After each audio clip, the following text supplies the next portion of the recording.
I'm a singer-songwriter, a student, and a change maker. Let me ask you a question.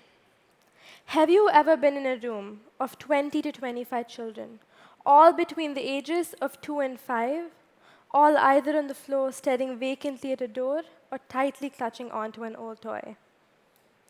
This is an orphanage in India that I'm talking about. And those children were waiting for their caretaker to come and feed them. In the meanwhile, they held on to my hand and they showed me their toys.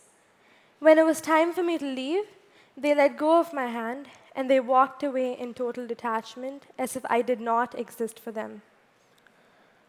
This was my first experience at the age of 7, seeing so many children, all without a family, without parents, all hungry for love. It was very sad. I knew that no one would celebrate them like my parents do for me. No one would care for them if they felt sad or lonely. And no one would try to make them feel happy. In this moment, I knew that I had to do something to improve their lives. This is why me and many of my friends from all over the world joined hands to raise the necessary funds to support these children, to support their education and their upkeep. This project took us 4 years to complete. We came together and we were able to sponsor 100 children for a lifetime.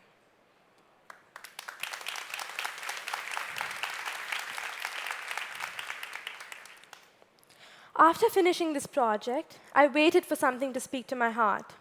It happened when I was 14, and I happened to visit a small village with rundown huts. The moment I entered this village, a couple of kids, all in their preteens, ran up to me. They held my hand, and they showed me all around their village. They introduced me to their parents and their grandparents. They had the brightest smiles that I had ever seen. When it was time for me to leave, they waved and they cheered until we could see each other no more. When I was 7 years old, I wanted to help those children have a life where they would not have to struggle for basic needs and they could live with dignity. I could only see that far.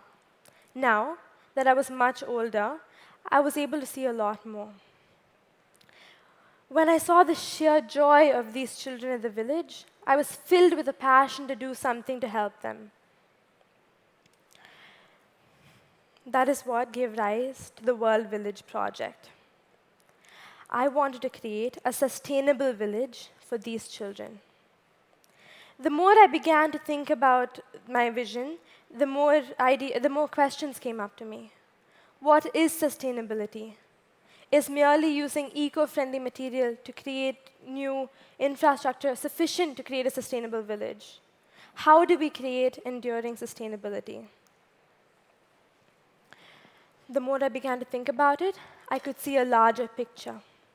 I saw that at the heart of most problems that we face today, whether it is poverty, climate change, ecological crisis, gender or racial discrimination, at the heart of every single one of these problems, there is one thing: a disconnected individual.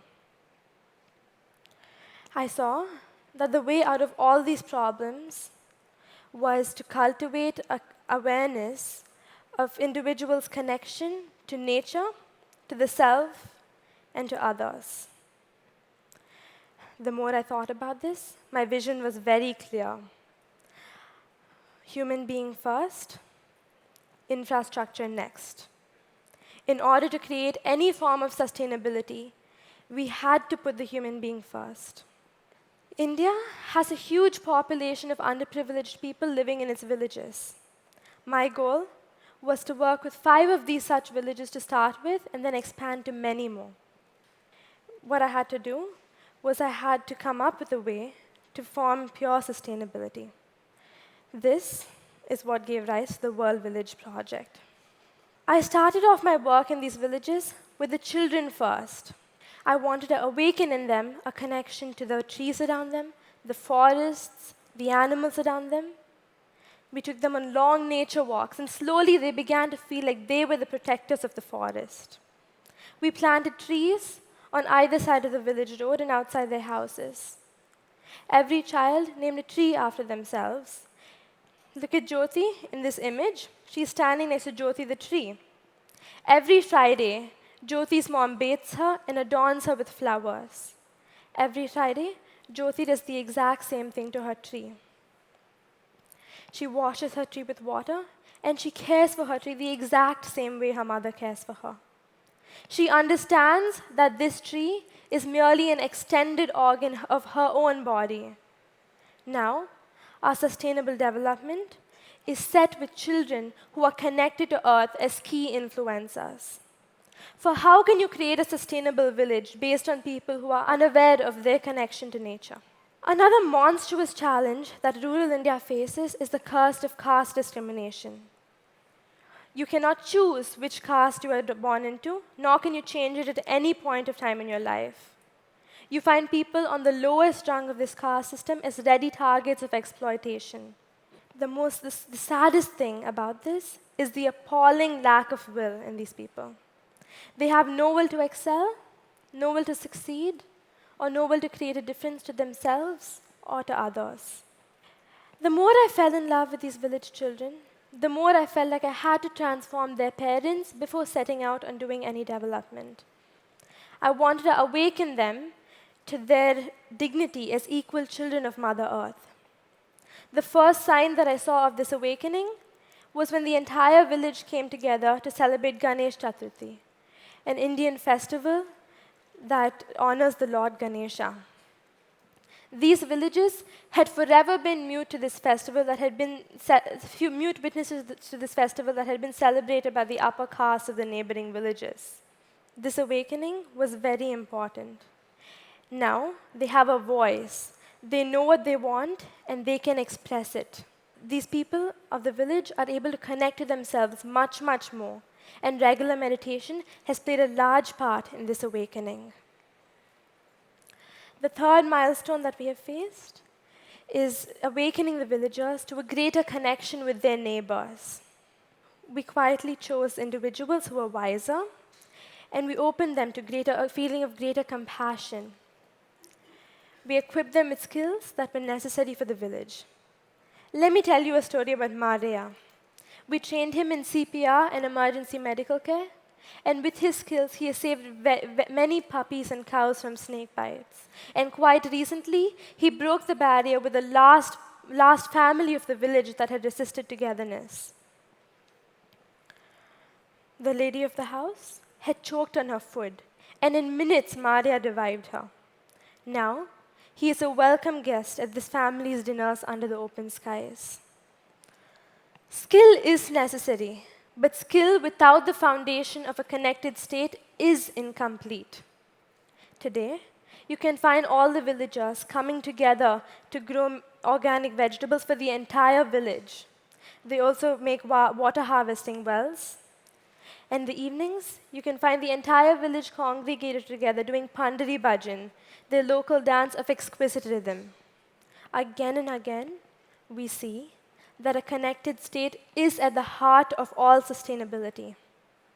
When one is connected to nature, they become willing protectors to the earth.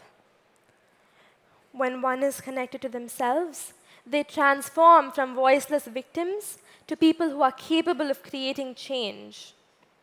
When they are connected to others, they become people who are capable of caring for people beyond the bounds of their own family. Santoshpuram is the very first world village that we are attempting to establish by the end of 2019. Santoshpuram is an example of building a village from the inside out, because we first began by cultivating in the villagers a beautiful consciousness, and after that, we set out on developing infrastructure. I want to thank every single person from all across the world who has been a part of this and who has helped this mission come true. I most of all want to thank the children of the village for being a constant inspiration for every single family to live a beautiful life. We need to build villages, we need to build anything from the inside to the outside. Because a beautiful state, a connected state, is at the heart of all sustainability. This is why I invite every single person who is involved in any kind of developmental work to try out this model. I want you to try to cultivate a beautiful consciousness, a connected consciousness within people, and then work on any kind of infrastructure. For how is it possible to create anything beautiful without curing the disease of a disconnected consciousness? Thank you.